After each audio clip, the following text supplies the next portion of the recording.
Em alguns países do mundo, a pena de morte é um processo legal que ocorre como uma espécie de punição por crimes que foram cometidos pela pessoa condenada. Para uma transgressão levar à pena de morte, a violação cometida tem que ter sido hedionda. Nos Estados Unidos, o local onde criminosos esperam a hora em que serão mortos envolve mitos e debates. Pagar com a própria vida ainda é algo comum em alguns estados dos Estados Unidos. Lá, o condenado permanece em local chamado de corredor da morte, esperando o processo ser consumado. Devido aos julgamentos demorados e caros, cerca de um quarto dos criminosos que estão na espera acabam morrendo antes da execução por causas naturais. Mas afinal de contas, o que é e como funciona o sistema do corredor da morte? Eu sou o Sidney Góes e você está no Placebo. Vem comigo, que no caminho eu te explico.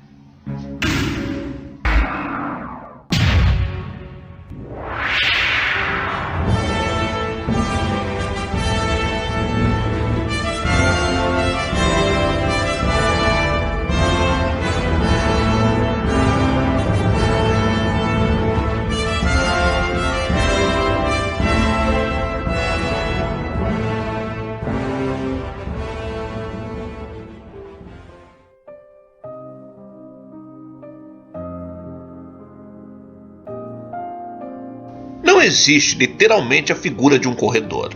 Após a condenação, enquanto na espera pelo fatídico dia em que uma injeção letal causará sua morte, os presos são acomodados em celas. Têm direito à área com televisão, mesa e chuveiro.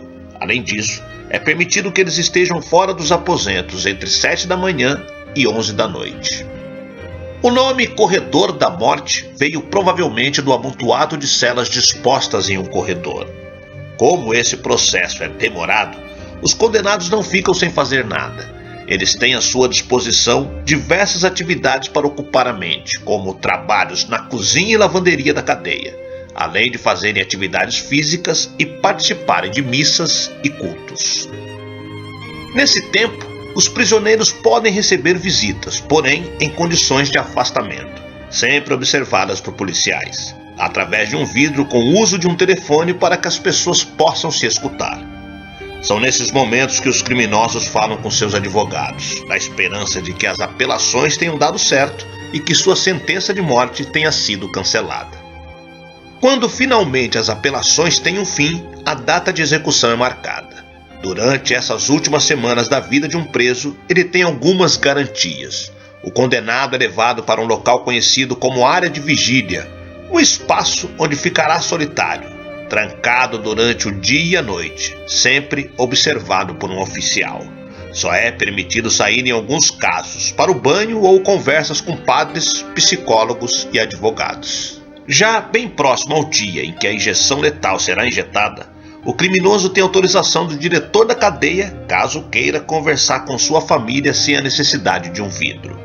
Com a aproximação da data, o condenado fará sua última refeição. Por mais curioso e sádico que isso seja, o local da alimentação fica a uma porta de distância da câmara de execução. Eis que chega o dia da execução. A partir de então, alguns procedimentos são tomados. O condenado é amarrado em uma maca e em seus braços são colocados catéteres. Após isso, o prisioneiro tem direito de dizer suas últimas palavras que serão registradas. Logo depois, o criminoso é levado para a câmara onde será executado. Nesse ambiente é permitida a presença de familiares, jornalistas, convidados e até mesmo da própria vítima do condenado, se estiver viva. A pena de morte é um assunto polêmico.